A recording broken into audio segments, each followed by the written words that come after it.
New developments in the Jewish Museum attack. The suspect now charged with murder of foreign officials. This is a horrific crime, and these crimes are not going to be tolerated by me and by this office. 2 lives cut short, a community broken. We are brokenhearted for them and for their families. Tonight, calls for justice and to stop the violence. And we will stand together and we will stand in their names and keep this work and find a better way and a better path forward. 7 News at 6 starts now. This is the kind of case that picks at old sores and old scars, because these kinds of cases remind us of what has happened in the past that we can never and must never forget. New reaction and information in that deadly shooting outside a celebration at D.C.'s Capitol Jewish Museum.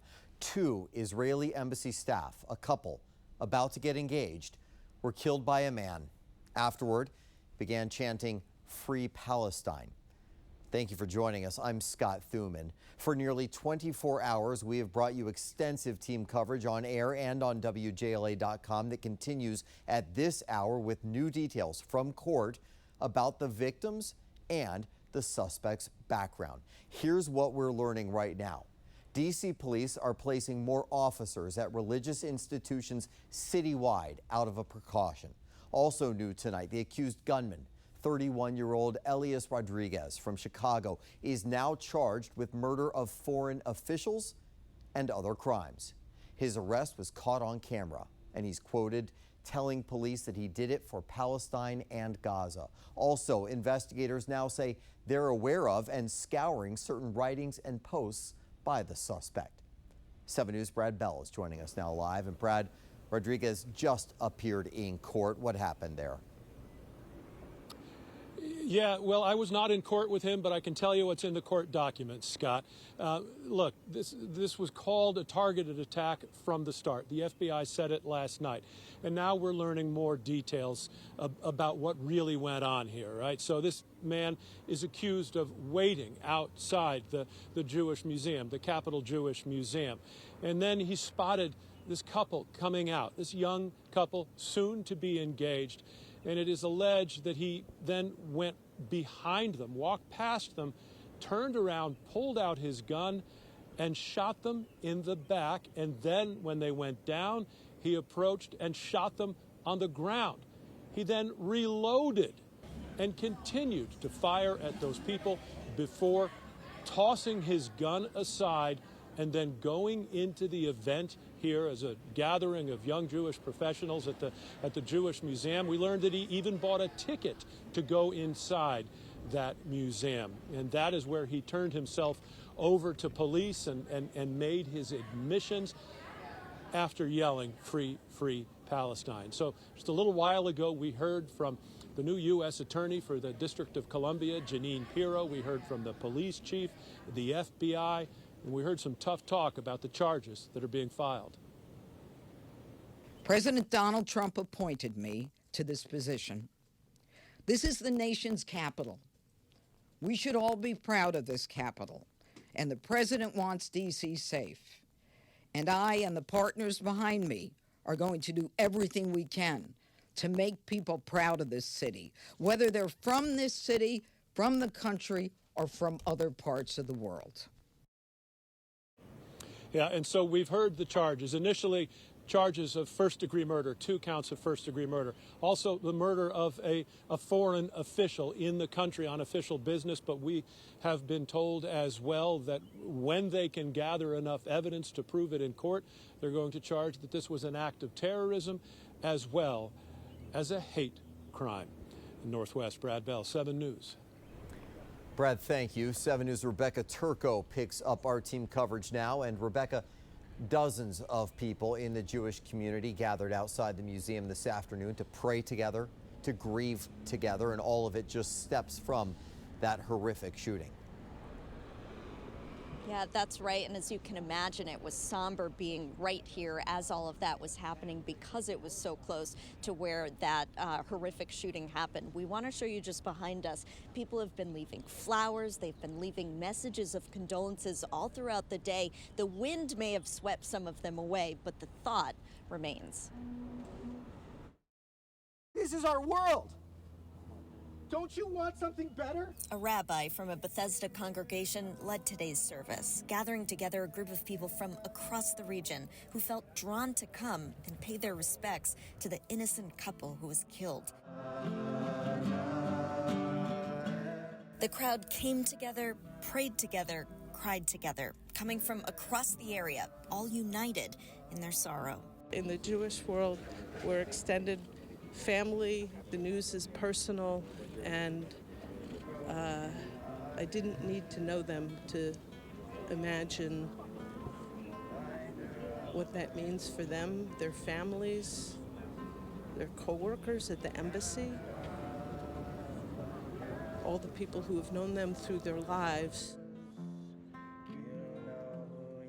Another vigil set to happen tonight over at the White House, set to start at 8 o'clock.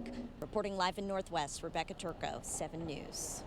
So much emotion. Thank you, Rebecca. And tonight we are learning a lot more about the young couple killed. As we have mentioned, Yaron Lashinsky was only days away from proposing to Sarah Lynn Milgram in Jerusalem.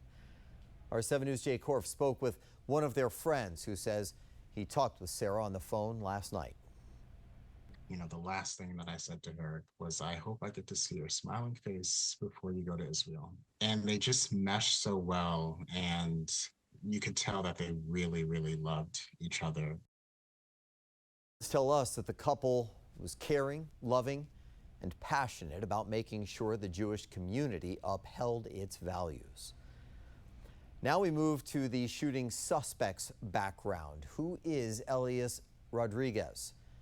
He just appeared in court on murder charges, and 7 News I-Team investigator Scott Taylor picks up our team coverage from there. He's outside the courtroom now. Scott, what did you learn? Yeah, Scott, he was just an hour ago right behind me across the street in U.S. District Court. He walked into the courtroom with no handcuffs and wore a white paper jumpsuit. In his charging documents say that we just got a hold of, investigators say he told police after the shooting, I did it for Palestine, I did it for Gaza, I'm unarmed. Now, all day long, the I-Team has been digging into his background. Take a look at what we discovered. Elias Rodriguez, according to his work bio online at History Makers, lives in the Avondale neighborhood of Chicago. That's law enforcement visiting his place on Thursday morning. He was associated with the Party for Socialism and Liberation, which is a far-left group that regularly posts anti-Israeli rhetoric on social media. The group claims on social media Rodriguez was not a member, and his association with it ended in 2017. Reports say he did attend at least one Black Lives Matter protest in Chicago in front of the house of then-Mayor Rahm Emanuel. He currently works at the Chicago-based American Osteopathic Information Association as an administration specialist. His employer says, we were shocked and saddened to learn that our employee has been arrested as a suspect in this horrific crime. We're ready to cooperate with the investigation. We extend our deepest sympathy to the victims' loved ones. Previously, Rodriguez worked for the History Makers as a production and logistics coordinator and oral history researcher. It's also based in Chicago and is a national nonprofit which preserves untold stories of both well-known and unsung African Americans. He also spent 3 years at Coupon Cabin as a senior content associate and training coordinator. Rodriguez only has 8 connections on his LinkedIn page and hasn't posted anything for months. Rodriguez is facing 5 criminal charges, including murder of a foreign official. That carries the death penalty. For the I-Team, Scott Taylor, 7 News. Thank you, Scott. I'm Tom Rousey here at the Alert Desk. We've got new reaction from local leaders on this deadly shooting. That's coming up in just moments. Veronica? Well, the thunderstorms have ended. Now just showers everywhere from Anne Arundel County all the way west to Fauquier County, still in Loudoun County. A few showers coming in, and yes, we did get some hail. Maybe you saw some of that in Upper Marlboro as well as Lake Ridge over in Virginia, almost an inch in size. Still the clouds hanging low, wet weather for just a little while longer, and then we'll start to see the clearing skies as this cold front starts to make its way through our area. That's the weather maker that's been giving us the rain over the last few days. Evening temperatures on your screen screen right now will drop into the upper 50s, and then a teaser for your Memorial Day. It's going to be warming up. Mid-70s coming our way. We'll go hour by hour coming up next. Developing tonight, a woman shot and arrested at the CIA headquarters in McLean after a security incident there where she reportedly rammed her car into an entry area. The front gates were closed throughout the day, and 7 News is pushing for more details right now on what exactly happened. Our breaking news team coverage continues now, though, with Tom Rousey at the alert desk. And Tom, reaction from communities and leaders nationwide continues to pour in almost 24 hours after that attack at the Jewish Museum.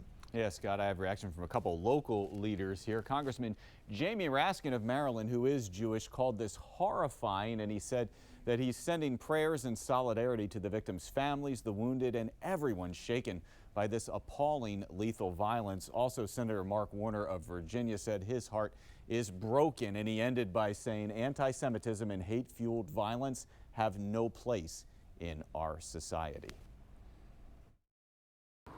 Congregations around the DMV are stepping up their security in light of Wednesday night's attack. I'm Josh Chapin with a look at how and the emotion tonight from the Jewish community. Tonight, Fairfax County joins several other local counties and D.C. police in saying they're increasing enforcement at houses of worship. That after last night's deadly shooting. We also learned that the museum just received grants to increase security there. And 7 News' Josh Chapin shows us what that stepped-up security looks like. Scott, it's been a gut-wrenching day for congregations like Washington Hebrew, a place that we've learned was on a short list that just got extra grant funding from the city to improve their physical safety, something that's even more important now. No one should be fearful to go to a Jewish event, to go to a synagogue. It's absolutely infuriating. The leadership inside Washington Hebrew congregation is reinforcing its security Thursday and reassuring their community that this house of worship is safe. Last night's tragedy, it was focused on Jews. There was a target focused on Jews, and it's all about anti-Semitism that we keep turning a blind eye to. Lindsay Feldman is the temple's executive director. She met with us alongside their director of security, a position they wish they didn't have to have. Last night just kind of reinforced that the threats are still out there. And quite honestly, the threats that we face today are the same threats we faced yesterday. Inside and out, there are measures to make folks feel safe, things you can see and things you cannot. But it's not just here.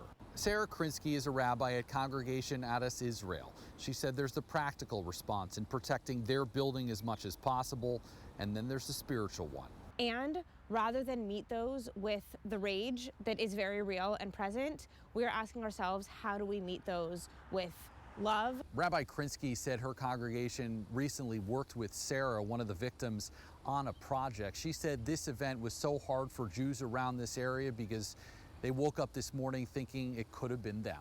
In Northwest, I'm Josh Chapin, 7 News.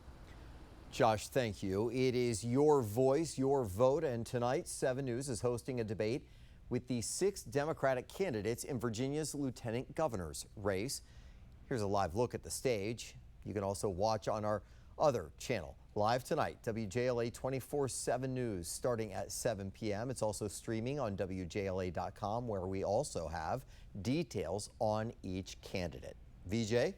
And as we kick summer off, of course, the pools are going to be opening. So it's the forecast. Will we have more sunshine and get that rain out of here? Well, absolutely. Here's the forecast. Warming up from 68 degrees on Friday to 76 by Monday, and lots of sunshine expected. The 2 days where we could have clouds at time coming and going a little more, that's going to be Friday and also on Monday, but it's good travel weather. That's what's also important. And notice the mornings are kind of cool and crisp. Now, happening right now, you can see we're tracking some showers on the radar still. A few of those showers making their way through the area, but the storms are out of here. So we'll check on the skies, take a look outside right now where we are still in the low to mid 60s across the area, and high temperatures today topped out at 69 degrees Reagan National, 70 we hit it at Dulles, but still cooler than the average of 77 degrees. So rain continues to slide through the front, making its way into our area, and today more rain with that front coming on in. The last 48 hours has been over an inch around Dunkirk south of Annapolis.